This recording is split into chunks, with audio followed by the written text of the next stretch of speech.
কি কি ধরনের গুনাহে লিপ্ত হলে আল্লাহ ওই ব্যক্তির দিকে মুখ ফিরিয়ে নেন, ওই ব্যক্তির দিক থেকে মুখ ফিরিয়ে নেন। ভাইরা আমার, নবী করিম সাল্লাল্লাহু আলাইহি ওয়াসাল্লাম একটি প্রসিদ্ধ হাদিস আছে, তিনি বলেছেন সালাসাতুন লা ইয়াকাল্লিমুহুমুল্লাহু ওয়া লা ইউযাক্কিহিম ওয়া লা ইয়ানজুরু ইলাইহিম ওয়া লাহুম আযাবুন আলীম।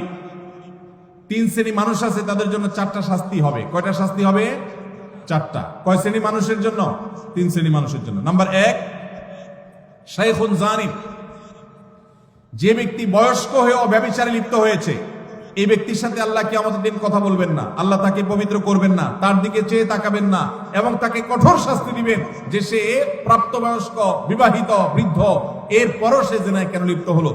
নাম্বার 2, ওয়া মালিকুন কাযযাব, যেই রাজা, যেই শাসক প্রজাদের সাথে মিথ্যা কথা বলে, প্রতারণা করে, ডাহা ডাহা মিথ্যা কথা বলে, এরকম বাদশাহ, এরকম রাজা, এরকম শাসক, তাদেরকে নবী সাল্লাল্লাহু আলাইহি ওয়াসাল্লাম বলেছেন কিয়ামতের দিন আল্লাহ তাদের সাথে কথা বলবেন না, তাদের গুনাহগুলোকে মাফ করবেন না, পবিত্র করবেন না, এবং আল্লাহ তাদের দিকে তাকাবেন না, চেয়ে দেখবেন না, এবং তাদের জন্য কঠোর শাস্তি রয়েছে। আর 3 নম্বর হলো ওয়াইলুন মুস্তাকবির, যেই গরিব পরিবার, মানুষটা গরিব আবার অহংকার করে, তো এই ব্যক্তিকেও আল্লাহ রাব্বুল আলামিন কিয়ামতের ময়দানে এই শাস্তিগুলো দিবেন।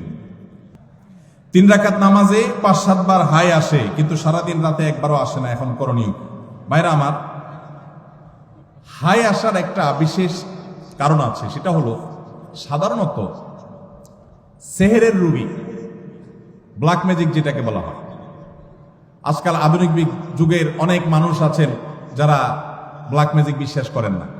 একটা হলো হাতের ভেলকি, যেটাকে জাদু বলেন, ওইটা তো চোখের ভেলকি, হাতের ভেলকি, সেটা ভিন্ন বিষয়। কিন্তু জাদুকে অস্বীকার করলে ইমানই থাকবে না। কোরআনে আল্লাহ তাআলা সেহের সম্পর্কে বহু আয়াত নাজিল করেছেন।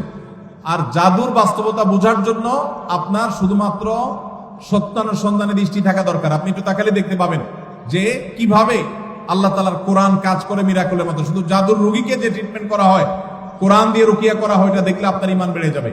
তো এখন জাদুর রোগীদের অনেক সময় হাই বেশি আসে, হাই অহেতু কোনো কারণ ছাড়া দেখবেন হাই তুলতে থাকে অসংখ্য।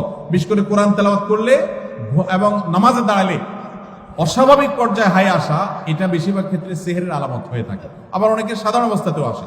আবার অনেক সময় শরীরে অলস থাকার কারণে, অনেকদিন না ঘুমিয়ে থাকার কারণে হাই আসে। অনেকে নামাজে অলসতা আসে, সেটাও হয়, কিন্তু সেহেরের কারণে অনেক সময় হয়। সেজন্য সেহের কারণে হলে কোনো রাকির কাছে শরণাপন্ন হবে।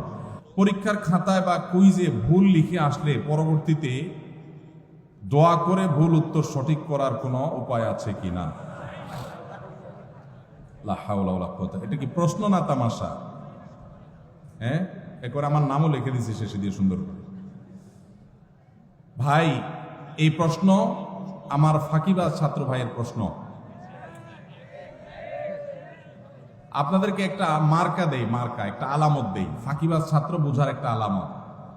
হুজুরদের কাছে যেসব ছাত্র প্রশ্ন দিবে, হুজুর কোন আমল করলে পরীক্ষার খাতা একেবারে ফরফরায় লিখতে পারবো, সহজে লিখতে পারবো, একটু কলম পড়া দেন হুজুর, ফু দিলে জানে কলম একেবারে গুলির মতো চলতে থাকে। এগুলো বেশিরভাগই ফাঁকিবাজ ছাত্রদের আলামত। ভালো ছাত্র যারা, তারা পড়ালেখা করে ঠিকঠাক মতো, আবার আল্লাহর কাছে দোয়া করে, যায় পরীক্ষা দেয়, শেষ। আর ফাঁকিবাজ যারা, সে তো জানে পড়ালেখা করে নাই, টোটো করে ঘুরে বেড়াইছে, এই জন্য হুজুরের কাছ থেকে কলম পড়া, এটা সেটা দুনিয়ার ডানে বামে বিভিন্ন পথে যায়। এই জন্য পরীক্ষা ভালো হওয়ার আমল কি যদি বলেন, আমি বলবো পরীক্ষা ভালো হওয়ার আমল হলো পড়ালেখা বেশি করে করা, সুন্দর করে করা, ভালো করে করা। এটা হলো পরীক্ষা ভালো হওয়ার আমল। ফাঁকি ঝুঁকি করবেন আর একটা দোয়া পড়লে সব ফাঁকি ঝুঁকি বাদ হইয়া পরীক্ষার খাতা সব লিখতে পারবেন, আর সব পানির মতো সহজ প্রশ্ন চলে আসবে, এরকম কোনো আমলের কথা আমার জানা নেই। ইসলাম অলসদের জন্য না, ইসলাম পরিশ্রমীদের জন্য। নবীজি আল্লাহর কাছে পানা চাইতেন, আল্লাহুম্মা ইন্নী আউযু বিকা মিনাল আজজি ওয়াল কাসাল, আল্লাহ আপনার কাছে আমি অলসতা থেকে পানা চাই। আপনি অলস থাকবেন আর বলবেন আমি শুয়ে থাকবো, আল্লাহ আমার মুখে খাবার পাঠায় দেখ, এরকম কোনো আমল আমার জানা নাই।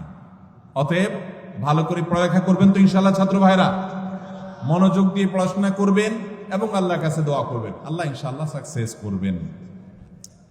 আস-সুন্নাহ ফাউন্ডেশন, উম্মার স্বার্থে সুন্নাহর সাথে।